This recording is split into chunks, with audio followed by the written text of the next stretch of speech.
மகாபாரத போர் நடைபெற்று கொண்டிருக்கின்றது. அந்த நேரத்திலே தன் மகனான அபிமன்யு அர்ஜுனன் முன்பதாகவே மாண்டு மடிகின்றான்.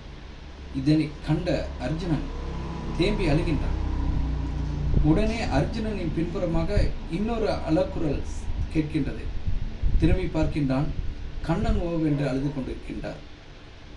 உடனே அர்ஜுனன் அந்த இடத்தை விட்டு எழும்பி கண்ணனின் அருகில் வந்து, உனது மருமகன் மாண்டு விட்டான் என்பதற்காக நீ அழுகின்றாயா என்று கேட்கின்றார். உடனே அதற்கு கண்ணன் கூறுகின்றார், அதற்காக நான் அழவில்லை, உனக்கெல்லாம் கீதையின் விளக்கத்தை பற்றி கூறினேனே, அதனையிட்டு நான் வெட்கப்பட்டு அழுகின்றேன் என்று கூறுகின்றார்.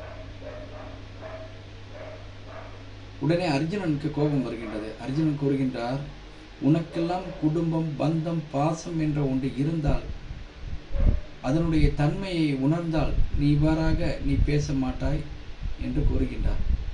அதற்கு கிருஷ்ணன் கூறுகின்றார், ஒரு உடலில் உயிர் இருக்கும் பொழுது மாத்திரமே அவர்களுக்கு அன்பு, பந்தம், பாசம், உற்றார், உறவினர்கள் என்ற ஒரு அனைத்து விடயங்களும் இருக்கும். ஆனால் அதே நேரத்திலே அந்த உடலை விட்டு உயிர் பிரிந்து விட்டால் அந்த ஆன்மாவுக்கு எந்தவித ஒரு உறவு பற்றியோ பாசத்தை பற்றியோ தெரியாது என்று கண்ணன் கூறுகின்றார். அதற்கு அர்ஜுனன் மறுப்பு தெரிவிக்கின்றான். ஒரு உயிர் உடலை விட்டு பிரிந்த பிறகும் அதனுடைய உறவுகள் பற்றியோ அவர்களுடைய அன்பு பாசங்களை பற்றியோ அந்த உயிருக்கு தெரியும் அப்படின்னு சொல்லி அர்ஜுனன் கூறுகின்றார். உடனே என்னுடன் வா என்று சொர்க்கத்துக்கு அழைத்து செல்கின்றார் கண்ணன். அந்த இடத்திலே தனது மகனை தேடுகின்றான். ஒரு இடத்திலே தனது மகனை கண்டுவிட்டான் ஒளிப்பிழப்பாக. அந்த இடத்திலே ஓடி தனது மகனே என்று அபிமன்யுவை கட்டி அணைக்க செல்கின்றான்.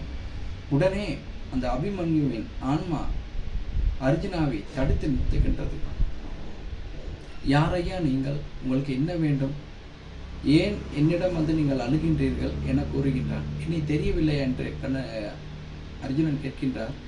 தெரியவில்லையே, நான் ஒரு ஆன்மா, எனக்கு பந்தபாசம் என்பதே எதுவும் இல்லை என அபிமன்யு கூறிவிட்டு சற்று தள்ளுங்கள் என்று அவன் வேறு வழியாக சென்று கொண்டிருக்கின்றான். உடனே கண்ணன் கூறுகின்றார், பார்த்தாயா அர்ஜுனா, இதுதான் உண்மை நிதர்சனம். ஒரு உயிர் உடலை விட்டு கடந்து விட்டால் அவர் எந்த வழியிலிருந்து அது வந்தது என்பதே அதற்கே தெரியாது. நீ கட்டி அழ வேண்டும் என்றால் போர்க்களத்திலே இருக்கும் உனது மகனான அபிமன்யுவின் உடலை கட்டி அழு என்று கண்ணன் கூறுகின்றார். இதுதான் உண்மை. ஒரு உயிர் உடலில் இருக்கும் காலங்களில் மாத்திரமே உறவுகள், உற்றார், உறவினர்கள், நண்பர்கள் என்று அந்த வழி வம்சமே தொடர்ந்து செல்லும். அதே உடலை விட்டு அந்த உயிர் சென்று விட்டால் தான் யார் என்பதை தெரியாமல் போய்கின்றது. எனவே வாழும் காலங்களில் நாங்கள் வாழ்ந்த இடத்தை இல்லாவிட்டாலும் அந்த வடுக்களை நாங்கள் விட்டு செல்ல வேண்டும். ஒருவர் இறந்த பின்பும் இவர் இவ்வாறாக செயல் புரிந்தார், இவர் இவ்வாறானவர்களுக்கு உதவி புரிந்தார், இந்த சமூகத்துடன் இப்படி வாழ்ந்தார் என்று ஊர் போற்ற வாழ வேண்டும்.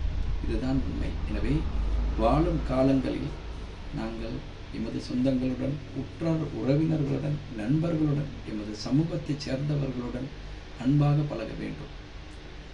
ஒரு உயிருக்கே தான் யாரென்று தெரியாது, அது மறுபிறப்பெடுக்கும்.